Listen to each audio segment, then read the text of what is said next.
Hello everyone, good evening to all of you. मैं अंकित कुमार अपने channel पे आप सबों का बहुत बहुत स्वागत करता हूँ। जैसा कि पिछला वीडियो में हमने नाउन को जाति के आधार पे डिवाइड किया था और बहुत ही विस्तृत तरीके से पढ़ा था, ठीक है। से नाउन के जाति के आधार पे जब हम डिवाइड किए थे तो जिसके 5 भेद थे, proper noun, common noun, collective noun, material noun और अब्स्ट्रैक्ट नाउन, ठीक है। उस तरीके से आज हम नाउन को जेंडर के आधार पे विभक्त करेंगे और उसका पूरा डिफिनेशन देखेंगे और चारों को पढ़ेंगे बहुत अच्छी तरीका से, ठीक है। नाउन जेंडर के आधार पर बांटेंगे आज, ठीक है। जेंडर मीन्स होता है लिंग। नाउन को जेंडर के आधार पर आज बहुत अच्छी तरीका से डिवाइड करके पढ़ेंगे, ठीक है। कह रहा if noun is divided on the basis of its gender, यदि नाउन को इसके जेंडर के आधार पे बांटा जाए, फाउंड इनटू 4 फॉर्म्स, तो 4 रूप होते हैं इनके, तो इनके 4 भेद होते हैं, 4 रूप में पाए जाते हैं, फाउंड इनटू 4 फॉर्म्स। क्लियर। पहला मेरा मैस्कुलिन जेंडर, दूसरा फेमिनिन जेंडर, तीसरा कॉमन जेंडर और लास्ट वन है न्यूटर जेंडर, ठीक है। यही 4 है मेरे पास जेंडर के आधार पे, चारों को बहुत ही अच्छे तरीका से हम पढ़ेंगे, ठीक है। पहला मेरा masculine gender, masculine means muscles किसके पास होता है? मसल्स मर्दों के पास होता है, ठीक है, पुरुष जाति के पास होता है। आगे देखते हैं, A noun that denotes of male community, वैसा नाउन जो मेल कम्युनिटी को डिनोट करे, पुरुष जाति का बोध कराए, इज कॉल्ड मैस्कुलिन जेंडर, ठीक है। जैसे एग्जांपल में हम देखेंगे father, brother, uncle, Ram, etc. और भी हो सकते हैं, but that's enough for understanding, you can understand, ठीक है। चलिए स्क्रीनशॉट लीजिए, समझ में आई हो तो आगे फिर देखते हैं हम।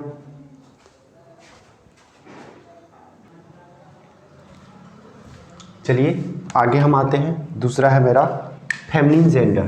फेमिनिन जेंडर नाम से ही पता लग रहा है दोस्तों, फेमिनिन यानी जो फीमेल को डिनोट करे, ठीक है, feminine. A noun that denotes of female community, वैसा नाउन जो फीमेल कम्युनिटी को डिनोट करे, ठीक है, is called feminine gender.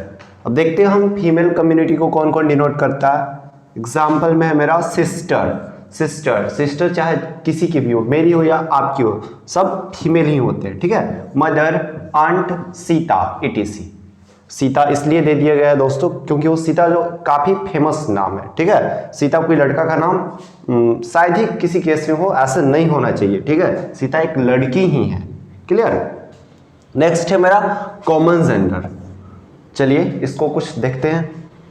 A noun that is either masculine or feminine, a noun that is either masculine or feminine, मतलब वैसा noun जो या तो मैस्कुलिन हो या फेमिनिन हो। आइदर का प्रयोग दो में से किसी एक को सिलेक्ट करने और दूसरे को नेग्लेक्ट करने के लिए किया जाता है, ठीक है। ऊपर नाउन में हम पढ़ेंगे आइदर का प्रयोग।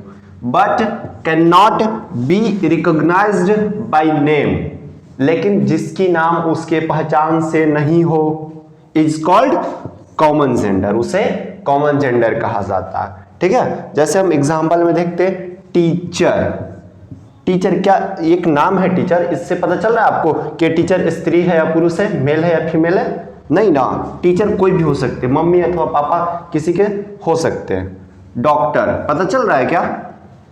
नहीं पता चल रहा है। मिनिस्टर, तो वैसा नाम जिससे ये हमें ज्ञात नहीं हो कि वह स्त्री है अथवा पुरुष है, उसे हम कॉमन जेंडर की श्रेणी में रखते हैं, ठीक है। बात समझ में आ गई? चलिए बात समझ में आ गई, स्क्रीनशॉट लीजिए।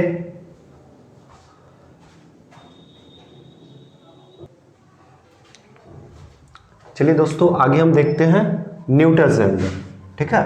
न्यूटर जेंडर क्या है, किसे कहते हैं, बहुत अच्छी तरीका से देखते हैं, ठीक है। Neuter gender, a noun that is either mentally or physically undeveloped, वैसा नाउन जो मानसिक अथवा शारीरिक रूप से अविकसित हो। a noun that is either mentally or physically undeveloped माने अविकसित होना, अविकसित, ठीक है, इज कॉल्ड न्यूटर जेंडर, उसे न्यूटर जेंडर कहा जाता है जो मानसिक अथवा शारीरिक रूप से अविकसित हो।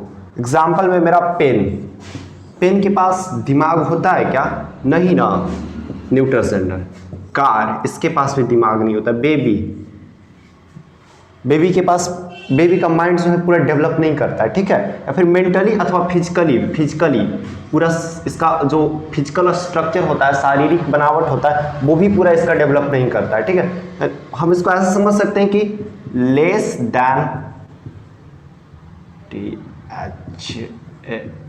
देन 5 ईयर्स, 5 साल के कम के बच्चों को हम न्यूटर जेंडर के कैटेगरी में रखते हैं, ठीक है। एक एग्जांपल है बिच मीन्स होता है कुतिया, जो कि कुत्ता का फीमेल प्रजाति होता है, ठीक है। चलिए आगे बढ़ते हैं। ध्यान रहे कि न्यूटर जेंडर के अंतर्गत आने वाले सजीवों को निम्न 2 भागों में बांटा जा सकता है। अब न्यूटर जेंडर के अंतर्गत जितने भी सजीव आते हैं, ठीक है, उसे भी हम 2 वर्गों में वर्गीकृत करते हैं। जैसे पहला न्यूटर मैस्कुलिन और दूसरा न्यूटर फेमिनिन, ठीक है। न्यूटर मैस्कुलिन में देख लेते हैं क्या क्या है। डॉग है, ऑक्स है, हॉर्स है, etc और भी हो सकते हैं, ठीक है। यानी वैसा सजीव आना तो चाहिए न्यूटर जेंडर का कैटेगरी में, लेकिन होना भी चाहिए सजीव, ठीक है। क्योंकि मेरे जितने सारे भी नॉन लिविंग थिंग है सबको हम न्यूटर जेंडर के कैटेगरी में ही रखते हैं। लेकिन न्यूटर जेंडर के कैटेगरी में निर्जीव के साथ साथ सजीव भी आते हैं, लिविंग और नॉन लिविंग दोनों आते हैं, ठीक है। तो जो भी जितने भी लिविंग आते हैं उसे हम 2 कैटेगरी में बांटते हैं, न्यूटर मैस्कुलिन और न्यूटर फेमिनिन। न्यूटर मैस्कुलिन में डॉग, ऑक्स, हॉर्स, और जस्ट उसी का विपरीत अपोजिट न्यूटर फेमिनिन में बिच, काऊ, मेयर मीन्स घोड़ी, ठीक है। बात समझ में आ गई हो, ठीक है। तो स्क्रीनशॉट लीजिए, फिर हम आगे बढ़ते हैं।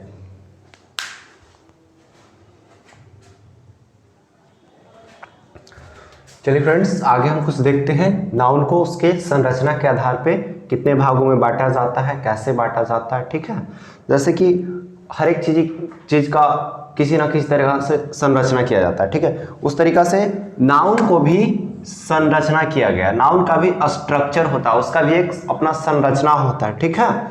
जैसे कि हम देखते हैं आगे, if noun is divided on the basis of its structure found into 2 forms, मतलब यदि नाउन को इसकी संरचना के आधार पर बांटा जाए तो इसके 2 रूप होते हैं, ठीक है। पहला मेरा सिंगल नाउन और दूसरा कंपाउंड नाउन। सिंगल नाउन समझ में आ रहा होगा, सिंगल यानी अकेला, ठीक है। कंपाउंड यानी मिला हुआ, ठीक है। चलिए सिंगल नाउन की ओर बढ़ते हैं। Single noun, a noun that gets only 1 word for its formation निर्माण,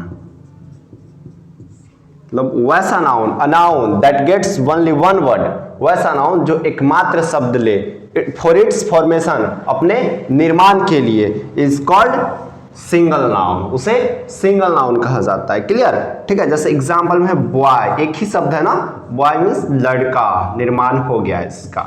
पेन, कार, डॉग, और भी बहुत हो सकता है, book, bench, man, fan, etc बहुत सारा हो सकता है, ठीक है। ये अनलिमिटेड है, इसकी संख्या असीमित होती है, ठीक है। बातें समझ में आ गई हो किस तरीके से नाउन का संरचना किया जा रहा है।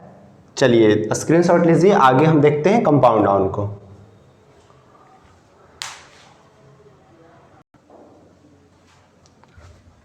चलिए दोस्तों आगे बढ़ते हैं। अब आगे मेरा कंपाउंड नाउन। कंपाउंड नाउन किसे कहते हैं? अभी हमने पढ़ा सिंगल नाउन जो अपने निर्माण के लिए एकमात्र शब्द लेता हो, ठीक है। तो आगे हम पढ़ते हैं compound noun, a noun that gets more than 1 word for its formation, वैसा नाउन जो अपने निर्माण के लिए एक से अधिक शब्द ले, ठीक है, उसे कंपाउंड नाउन कहते हैं। इट्स कॉल्ड कंपाउंड नाउन, ठीक है। जैसे मेरा एग्जांपल में फादर इन लॉ मीन्स ससुर, नोटबुक मैंने आपका जो नोटबुक होता है जिसपे आप नोट करते हो, ठीक है, जिसे आप कॉपी बोलते हो, एक्चुअली में कॉपी होता ही नहीं है, कॉपी बुक होता है। कॉपी मीन्स तो नकल करना होता है, ठीक है। नाउन के रूप में कॉपी का प्रयोग नहीं किया जाता है, कॉपी का प्रयोग वर्ब के रूप में होता है, ठीक है। Highway, a step mother, a spoonful, cupful, etc ठीक है। ये सब अपने निर्माण के लिए एक से अधिक शब्द ले रहा है। देखिए एक वर्ड ये है, एक वर्ड ये है। स्पूनफुल, इसमें भी संयुक्त रूप से दो वर्ड छुपे हैं, एक स्पून है एक फुल है, ठीक है। उसको अभी हम विस्तृत रूप से पढ़ेंगे। जस्ट इसके बाद तुरंत हम स्पूनफुल और कपफुल को देखेंगे, ठीक है, कैसे उसमें दो वर्ड संयुक्त रूप से छुपा है। चलिए आगे देखते हैं। Note, compound noun that is also a part of noun. Compound noun जो कि नाउन का एक भाग होता है, is divided into two forms, उसे भी दो भेद में बांटा जाते हैं, इसके भी दो रूप होते हैं, ठीक है। पहला मेरा कंपाउंड नाउन विथ हाइपन, मतलब कि कंपाउंड नाउन जिसमें हाइपन लगाओ, ये हाइपन, इसे हाइपन बोलते हैं, ठीक है। और दूसरा मेरा कंपाउंड नाउन विदाउट हाइपन, वैसा कंपाउंड नाउन जो बिना हाइपन के आए, ठीक है। ये दोनों को अभी हम पढ़ेंगे, ठीक है। पहले इसको नोट कीजिए, स्क्रीनशॉट लीजिए, उसके बाद बढ़ते हैं।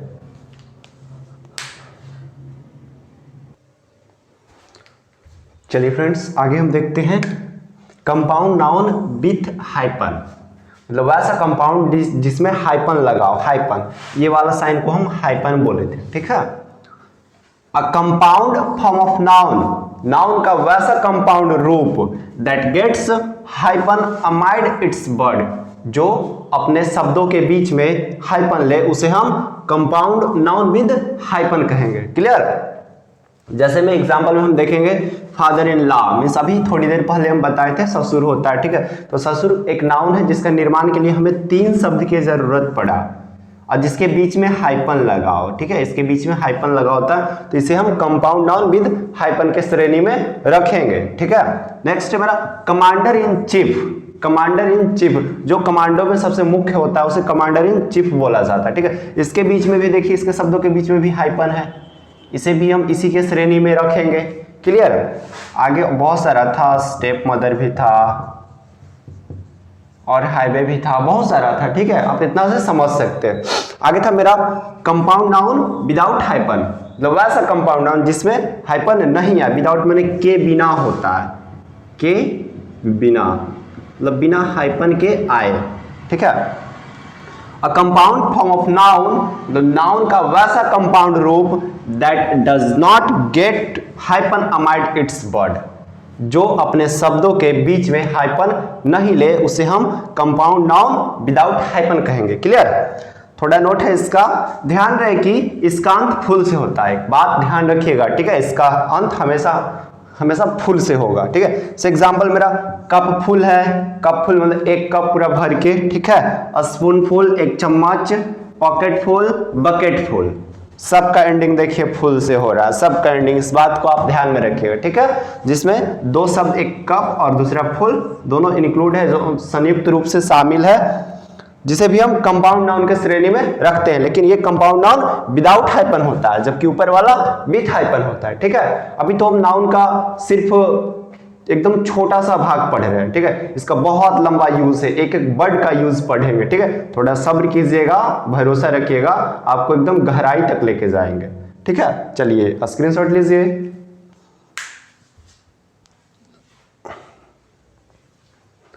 हो गया हो तो इस वीडियो में इतना ही आज के लिए। Bye bye. अच्छा लगे तो लाइक जरूर करें और हमारे चैनल को सब्सक्राइब करना बिल्कुल ना भूलें, ठीक है। फिर मिलते हैं आपसे हम अगले वीडियो में। Bye bye.